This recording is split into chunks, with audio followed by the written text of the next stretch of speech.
Friends अस्सलाम वालेकुम। उम्मीद है आप लोग खैरियत से होंगे। अल्लाह रब्बुल इज़्ज़त आप लोगों को खुश रखे।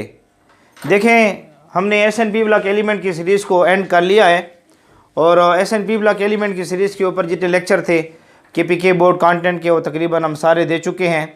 इसमें हमने थर्ड पीरियड को तफसीलन डिस्कस कर लिया है।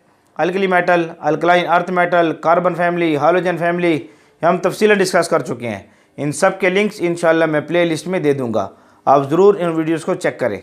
आज एस.एन.पी. ब्लॉक एलिमेंट की सीरीज़ के MCQs में आप लोगों के सामने लाया हूँ। को कुछ इंपॉर्टेंट 20 MCQs हम करेंगे। आज 10 MCQs कर लेंगे 10 और 10 MCQs इंशाल्लाह नेक्स्ट लेक्चर में आप लोगों के सामने लाया हूँ। सर 10 आप लोगों के सामने 5 MCQs जो इंपॉर्टेंट MCQs हैं एक्सरसाइज के अंदर लगे हुए हैं, उनको हम डिस्कस करते हैं। तो मेरा नाम है ग़ुलाम नबी और आप देख रहे हैं हमारा प्यारा सा खूबसूरत सा चैनल केमिस्ट्री वाला।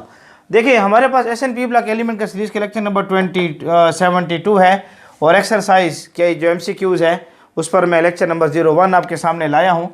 लेक्चर आपके पास मौजूद है, लेक्चर नंबर 01 आपके पास है एक्सरसाइज का।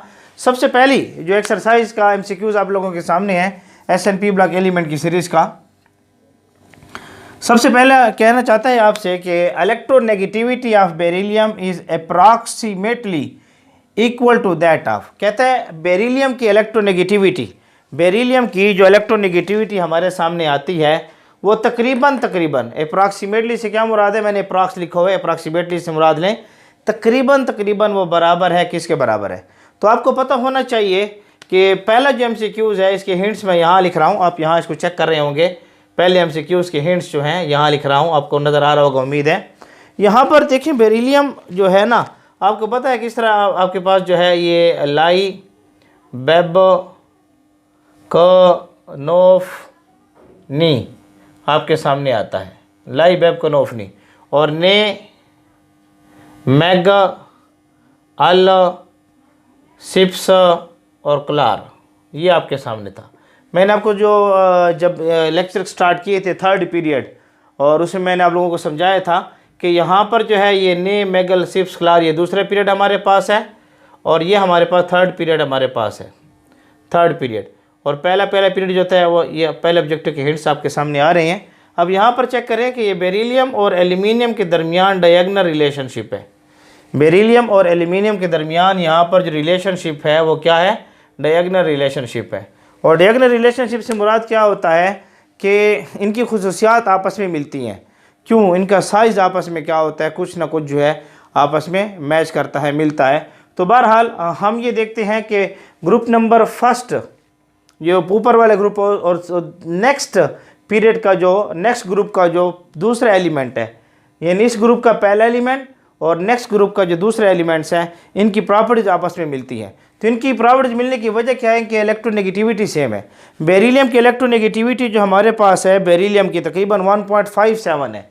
बेरिलियम की इलेक्ट्रोनेगेटिविटी 1.57 है। अगर आप इसको देखें तो ये तकरीबन 1.6 के आसपास आ रही है। और अगर आप एल्यूमिनियम की इलेक्ट्रोनेगेटिविटी निकालें तो ये तकरीबन आपके पास आ जाती है 1.6 के आसपास। जिस तरीके से वो 1.57 है और ये 1.6 है, तो बहरहाल आपके पास यहाँ जो ऑप्शन आएगा वो एल्यूमिनियम आएगा, क्योंकि बेरिलियम और एल्यूमिनियम के आपस में डायगोनल रिलेशनशिप है। क्या है, डायगोनल रिलेशनशिप है। अक्सर किताबों में गाइडों में मैं चेक कर रहा हूँ बोरान लिखा हुआ है, बोरान गलत है। अक्सर गाइडों में बोरान को लिखा जा रहा है। बोरान की जो इलेक्ट्रोनेगेटिविटी हमारे पास मौजूद है, बोरान की इलेक्ट्रोनेगेटिविटी 2.04 है, 2.04 इसकी इलेक्ट्रोनेगेटिविटी है बोरान की। इसलिए जिन गाइडों में बोरान लिखा हुआ है ठीक नहीं है। आपके पास जो है एल्यूमिनियम जिसकी इलेक्ट्रोनेगेटिविटी 1.6 है और इसकी इलेक्ट्रोनेगेटिविटी 1.57 है, तो ये आपस में करीब हैं। तो आपने एल्यूमिनियम वाले को टिक करना है और बोरान वाले को टिक नहीं करना, ये गलत हो जाएगा और ये आपके पास जो है ठीक हो जाएगा। तो सबसे पहला ऑब्जेक्ट आप लोगों के सामने है कि इलेक्ट्रोनेगेटिविटी जो है बेरिलियम की किसके साथ मिलती है, एल्यूमिनियम के साथ मिलती है, क्योंकि इनके आपस में कौन सा रिलेशनशिप है, डायगोनल रिलेशनशिप है। दूसरे ऑब्जेक्टिव की तरफ चलते हैं। द वर्ड अल्कली मीन्स, लफ्ज़ अल्कली के क्या मुराद है। अच्छा, लफ्ज़ अल्कली से मुराद अक्सर बच्चे बेस लिख रहे हैं। ये देखें, अल्कली से मुराद स्ट्रांग बेस हम लेते हैं, बेस हो सकता है नहीं है हमें समझ, लेकिन ये स्ट्रांग बेस तो नहीं है ना। अल्कली से मुराद होता है जो लफ्ज़ अल्कली का मतलब है मीन है, डिफिनीशन नहीं पूछ रहा, मतलब पूछ रहा है। तो एशेस इसका मतलब है, एशेस, अल्कली का मतलब हमारे सामने क्या आता है, एशेस। इसको आपने टिक करना है। तो इस ऑब्जेक्टिव को ज़रूर अपने दिमाग में रखें। ऑब्जेक्टिव नंबर 3 की तरफ चलते हैं। The element which are most abundant in the earth crust, the elements which are most abundant in earth crust, earth crust में सबसे ज़्यादा एलिमेंट्स पाए जाते हैं ज़्यादा मिकदार में। अच्छा, इसको समझने के लिए ये ऑप्शन नंबर 3 का मैं हिंट्स यहाँ पर लिख रहा हूँ। आपको अल्कलाइन अर्थ मेटल मैंने समझाया था, alkaline earth metal group number second ए, ग्रुप नंबर सेकंड ए, अल्कलाइन अर्थ मेटल आप लोगों ने पढ़ा है। उसमें आपने क्या पढ़ा था, उसमें पढ़ा था आप लोगों ने बर्मिंघम का सरबरा, बर्मिंघम का सरबरा, ये आपके सामने, ये बर्मिंघम का सरबरा, बर्मिंघम का सरबरा, ये अल्कलाइन अर्थ मेटल है। तो इसमें आप चेक करें, ज़मीन पर जो पाए जाने वाले एलिमेंट्स के नाम में मैग्नीशियम है और कैल्शियम है, मैग्नीशियम है और कैल्शियम है। इसलिए यहाँ पर अल्कलाइन अर्थ मेटल में आप देखें सिलिकॉन कार्बन फैमिली है, एल्यूमिनियम बोरान फैमिली है। यहाँ पर चेक करें तो ये बोरान फैमिली है। आर्गान जो है आपके सामने नोबल गैसेस में आ जाता है। अब यहाँ पर चेक करें तो ये कैल्शियम है और मैग्नीशियम है। तो आपके पास ज़मीन में अल्कलाइन अर्थ मेटल जो है सबसे ज़्यादा वो कैल्शियम और मैग्नीशियम है। तो आपने इस ऑप्शन को क्या करना है, टिक करना है। बात समझ आ रही है? तो ये तीसरा ऑब्जेक्टिव भी आपके सामने क्लियर हो गया। Objective number 4, which one of the following is not an alkali metal, कहता है इनमें से बताएं कि अल्कली मेटल कौन सा नहीं है, अल्कली मेटल कौन सा नहीं है। विच one of the following not alkali metal, alkali metal मैं समझा चुका हूँ, अगर आप लोगों को पता हो ग्रुप नंबर फर्स्ट ए आप लोगों के सामने आया था। हाली ने की रब से फरियाद, हाली ने की रब से फरियाद, यानी हाली ने की रब से फरियाद। तो हाली ने की रब से, यहाँ जो लिखते हैं वो एस ब्लॉक एलिमेंट में आता है, अल्कली मेटल तो नहीं है लेकिन एस ब्लॉक एलिमेंट्स में आता है। तो यहाँ पर आप चेक करें, लिथियम है, सोडियम है, पोटाशियम है, रुबिडियम है, सीजियम और फ्रांसियम है। अब यहाँ पर कहते हैं विच one of the following is not an alkali metal, alkali metal जो नहीं है। अगर हम चेक करें, फ्रांसियम लिखा हुआ है तो फ्रांसियम तो अल्कली मेटल है, सीजियम को देखें तो सीजियम भी अल्कली मेटल है, और रुबिडियम को देखें तो रुबिडियम अल्कली मेटल है। तो ये जो रेडियम, ये जो है ना Ra, रेड, ये आपके पास अल्कली मेटल नहीं है। तो आपने इस ऑप्शन को क्या करना है, टिक करना है, क्योंकि Ra आपको यहाँ पर नज़र नहीं आ रहा। तो ये ऑप्शन नंबर आपके पास ठीक हो जाएगा। Number 5, carbonate of lithium are not stable, carbonate of lithium are not stable like that of sodium, जिस तरीके से सोडियम हमारे पास पाया जाता है, सोडियम के कार्बोनेट स्टेबल होते हैं, लिथियम के कार्बोनेट इतने ज़्यादा स्टेबल नहीं होते। मैंने आप लोगों को समझाया था, याद रखें, ये आपके पास है सोडियम कार्बोनेट Na2CO3, ये आपके पास है लिथियम कार्बोनेट Li2CO3। स्टेबिलिटी के लिहाज से ये ज़्यादा स्टेबल है सोडियम कार्बोनेट।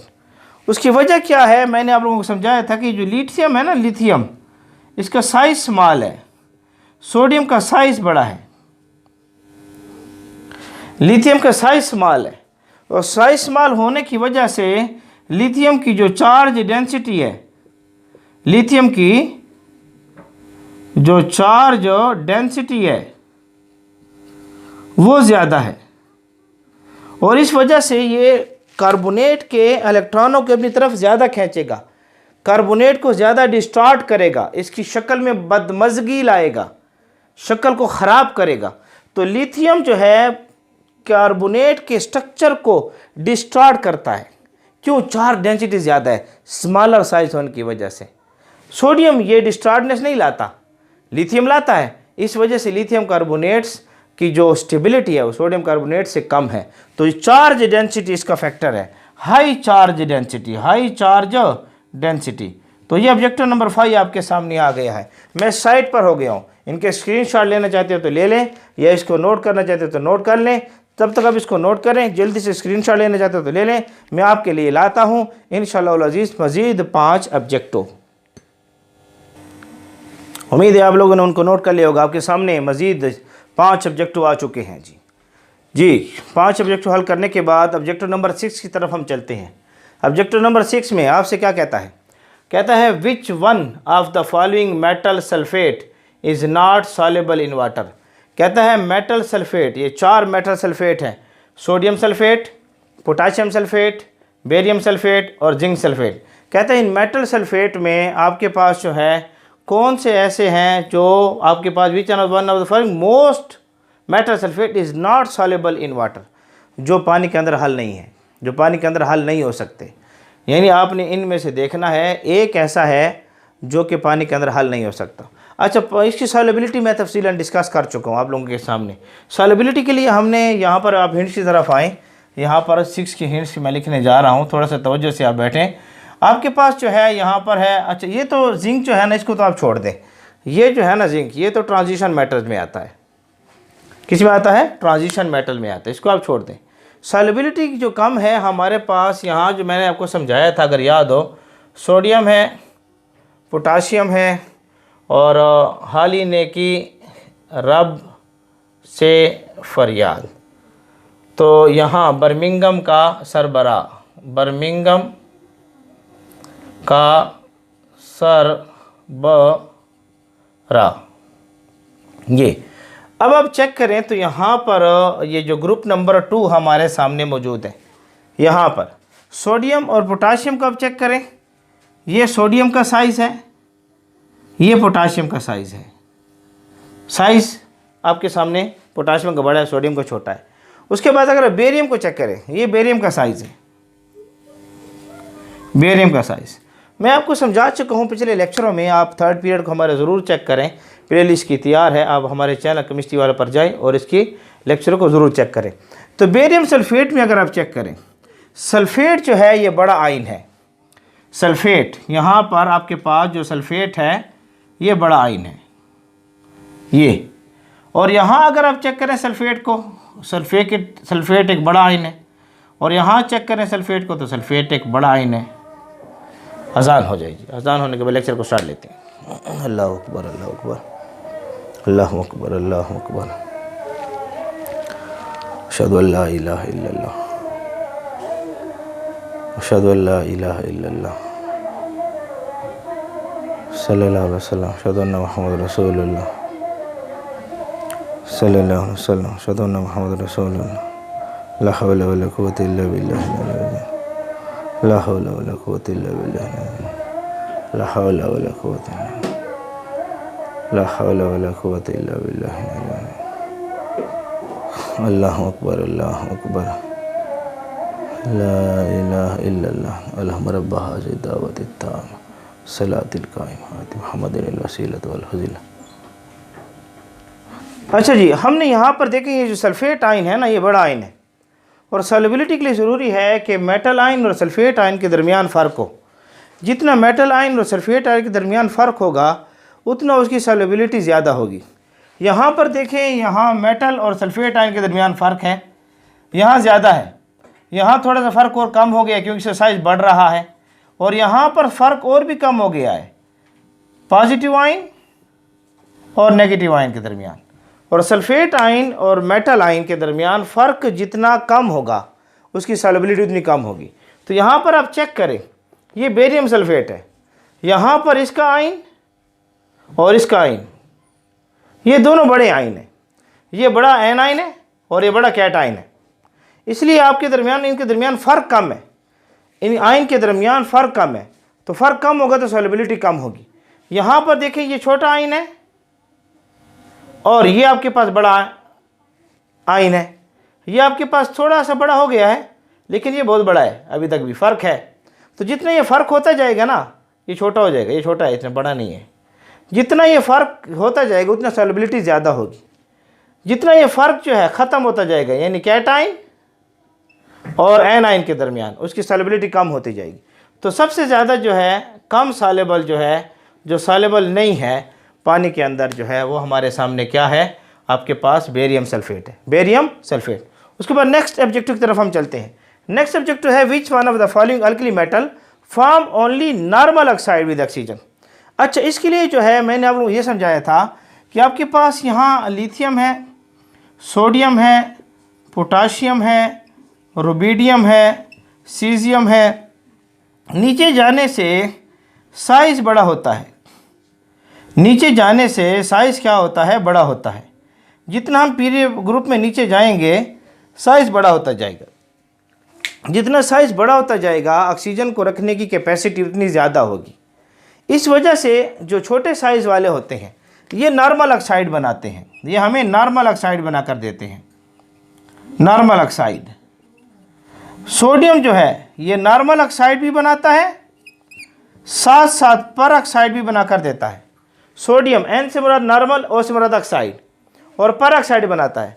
पोटाशियम जो है, पोटाशियम ये हमें पर ऑक्साइड बना कर देगा और सुपर ऑक्साइड बना कर देगा। मैं ऑक्साइड समझा चुका हूँ तफसीलन, आप हमारे थर्ड पीरियड पर जाएं, प्लेलिस्ट तैयार है तो वहाँ पर आप ज़रूर चेक करें इनको। ये सुपर ऑक्साइड बना कर देगा पोटाशियम। रुबिडियम और सीजियम को तो आग लगती है, ऑक्सीजन की मौजूदगी में बड़ा तेज़ रिएक्शन होता है, और रुबिडियम जो है ये सुपर ऑक्साइड बना कर देता है, सुपर ऑक्साइड। तो हम देख रहे हैं नीचे जाने से नॉर्मल ऑक्साइड की कैपेसिटी कम हो रही है, नीचे जाने से साइज़ बड़ा हो रहा है, उतना ज़्यादा ऑक्सीजन को रखने की सलाहियत ज़्यादा आ रही है, इसलिए नीचे जाने से नॉर्मल ऑक्साइड कम होगा, पर ऑक्साइड बनेगा, जितना नीचे जाएंगे और सुपर ऑक्साइड बनता जाएगा। तो आपके पास जिसका साइज़ छोटा होता है मेटल आयन, उतना वो नॉर्मल ऑक्साइड बनाएगा। तो नॉर्मल ऑक्साइड इसमें जो बनाने की सलाहियत है वो किसकी है, लिथियम की है। क्यों, लिथियम का साइज़ हमारे सामने क्या है, छोटा है। तो साइज़ छोटा होगा तो हमें नॉर्मल ऑक्साइड बना कर देगा। नॉर्मल ऑक्साइड किसे कहते हैं कि ये जो लिथियम जो है यहाँ पर लिथियम ऑक्साइड, ये जो लिथियम ऑक्साइड है नॉर्मल ऑक्साइड है। लिथियम एक के लिए +1 है, दो के लिए +2 है, यहाँ पर -2 आएगा तो रिजल्ट 0 आएगा।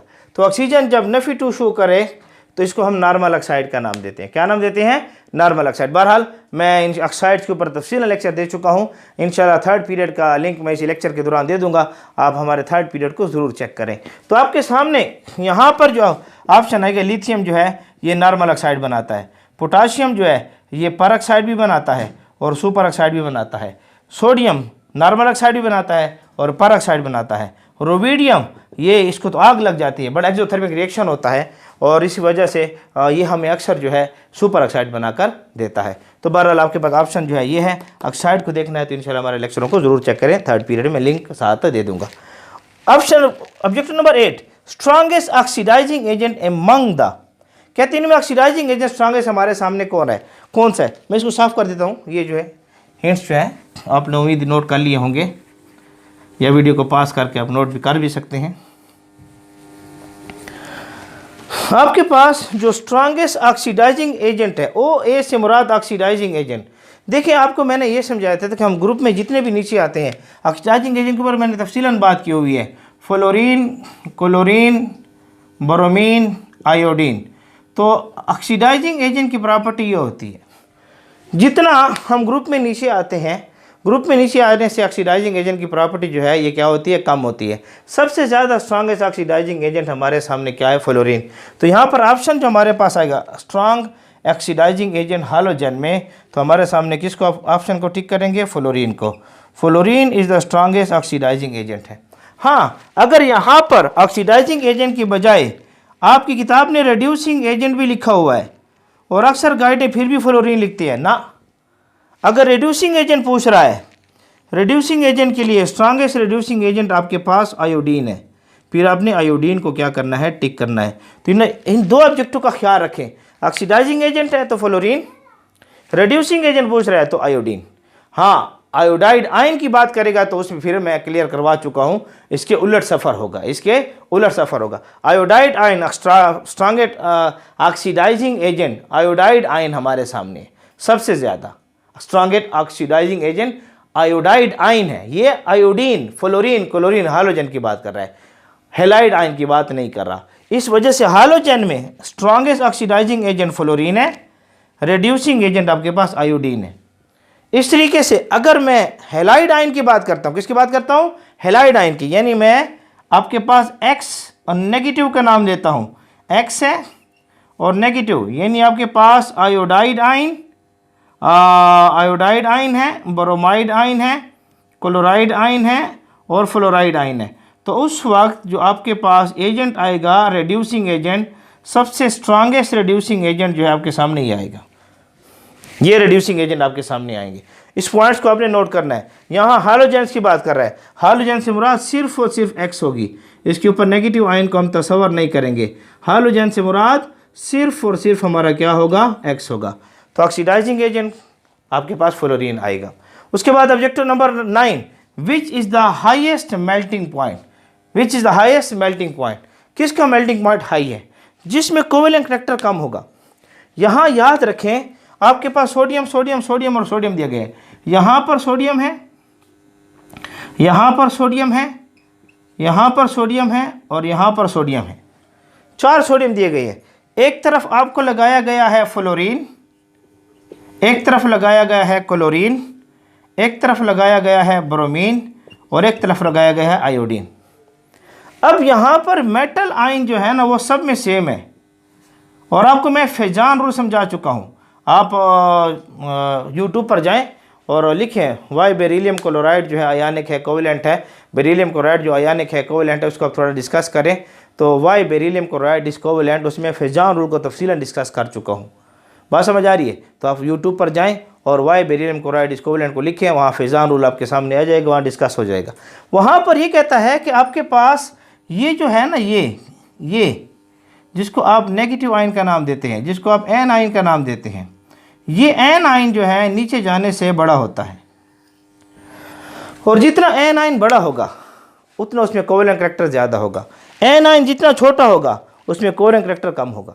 याद रखें, एन आयन जितना बड़ा उसमें कोवेलेंट करैक्टर ज़्यादा, और एन आयन जितना छोटा उसमें आयनिक करैक्टर ज़्यादा, और जिसमें आयनिक करैक्टर ज़्यादा उसका बॉइलिंग पॉइंट ज़्यादा, उसका बॉइलिंग पॉइंट ज़्यादा। तो यहाँ पर जो है आयनिक का करैक्टर होगा ज़्यादा, इस वजह से इसका बॉइलिंग पॉइंट जो है हमारे पास क्या होगा, ज़्यादा होगा। जिसका कोवेलेंट करैक्टर ज़्यादा उसका बॉइलिंग पॉइंट कम होगा। तो आपसे कहता है यहाँ पर which is the highest melting halide, सबसे हाईएस्ट मेल्टिंग हैलाइड जो आपके पास है सोडियम फ्लोराइड है। वो क्या है, सोडियम फ्लोराइड। क्यों? इसमें आयनिक का करैक्टर ज़्यादा है। क्यों? इसका ये साइज़ छोटा है। साइज़ क्या है, छोटा है। एन आयन का साइज़ छोटा है। Objective number 10, which one of the following has lowest electron affinity. Electron affinity सबसे कम किसकी है? याद रखें, सबसे ज़्यादा इलेक्ट्रॉन एफिनिटी अगर हम चेक करते हैं, इलेक्ट्रॉन एफिनिटी में डिस्कस कर चुका हूँ। इलेक्ट्रॉन एफिनिटी का आर्डर जो है क्लोरीन था, फ्लोरीन था, ब्रोमीन था और आयोडीन था। ये आर्डर हमने लिखा था। यहाँ पर चेक करें, सबसे लोवेस्ट इलेक्ट्रॉन एफिनिटी आयोडीन की है। सबसे लोवेस्ट इलेक्ट्रॉन एफिनिटी, इलेक्ट्रॉन को लेने की सलाहियत। साइज़ बड़ा होगा, इलेक्ट्रॉन को लेने की सलाहियत क्या होगी, कम होगी। साइज़ फ्लोरीन को जोटा है, लेकिन मैं एक्सेप्शनल केस डिस्कस कर चुका हूँ। हमारे चैनल पर जाएं, केमिस्ट्री वाला पर, वहाँ लिखें why the electron affinity of fluorine is less than chlorine. मैं उसको तफसीलन डिस्कस कर चुका हूँ। तो पी रिपल्शन इसमें क्या होती है, ज़्यादा होती है। तो यहाँ पर जो ऑप्शन आएगा वो क्या आएगा कि आपके पास लोवेस्ट इलेक्ट्रॉन एफिनिटी किसकी है, आयोडीन की। इस ऑप्शन को आपने क्या करना है, टिक करना है। तो आपके सामने ऑब्जेक्टिव मौजूद हैं। 10 सब्जेक्टिव आज मैंने करवा लिए हैं। इंशाल्लाह जिंदगी ने वफा की तो मज़ीद 10 सब्जेक्टिव नेक्स्ट लेक्चर में आप लोगों के सामने लाऊंगा। मैं साइट पर होगा, स्क्रीनशॉट लेना चाहते हो तो ले लें, या वीडियो को पास करके तो ज़रूर चेक करें। देखिए याद रखें, ये आपका हमारा प्यारा सा खूबसूरत सा साथ है केमिस्ट्री वाला के नाम से। आप लोगों से गुजारिश है कि आप खूब मेहनत करें, खूब पढ़ते रहें।